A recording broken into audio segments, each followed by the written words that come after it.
party is thrown for Glenn at a jazz club in Oakland where kind of this is your life, friends from all stages of his life are there. Again, Glenn's in incredible pain. He can only stay for maybe a half an hour at this final party for him.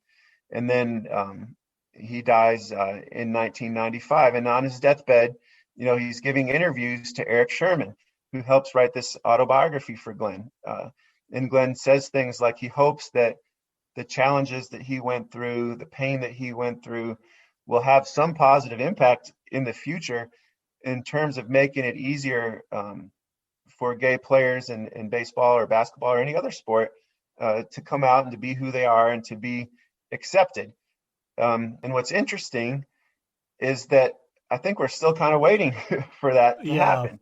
Here we are in 2021, 26 years after Glenn died, and it's still such a difficult proposition to think about doing, not knowing what the reaction is going to be from teammates or from management or from fans. Is it worth, risking a professional career, which is brief anyway?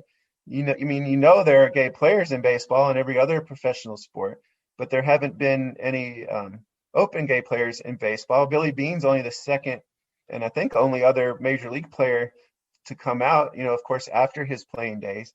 And he's now working for Major League Baseball and trying to improve baseball's relationship with the way gay players and fans are treated, and doing a great job with that. But there still hasn't been an openly gay player. Do you think Glenn Burke would be surprised that 26 years after he died, that was the case? Yeah, I think in some ways he would. I think he would have hoped that there would be some results of what he went through leading to something positive. In other ways, I think he would totally understand it. He saw what happened to his career. I don't know. I'm a huge baseball fan. Baseball is my favorite sport. But I think on most social issues, it's sort of the slow of any of the sports really to change, right? Or, not just on the field, but off the field issues as well. There haven't been too many baseball players involved in some of the same social justice movements as the other sports. And I think that's because there were more black players in the major leagues in the 70s than there are now. Yeah. And in some ways it's still kind of the whitest of the pro sports, maybe the least or the most resistant to social change. So in those ways, I don't think Glenn would be as surprised. He would understand.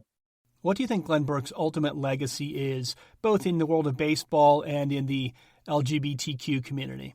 I think it just shows in such stark terms, and this is why I enjoy writing books about sports, because the spotlight is on, and people pay attention to sports, whether they're really a big sports fan or not. And so, I think it just shows the homophobia not only robs LGBTQ people of their ability to pursue what they want, like any other person should be able to do, but it robs all the rest of us too, right?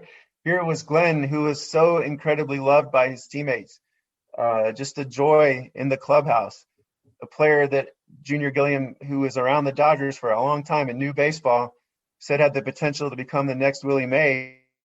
And yet, because of this hatred that other people had of who he was, wasn't allowed to pursue that dream. So none of us got to see that next Willie Mays on the field, and you saw what the hate and the lack of support did to Glenn's life in tragic ways. And it just, I think the lesson has less to do with baseball and more about the way that we all treat each other and allowing people to be who they are for their own sake, but also for the sake of, society at large. The book is called Singled Out, The True Story of Glenn Burke, and our guest today has been the author, Andrew Marinas. Andrew, thank you for being with us today.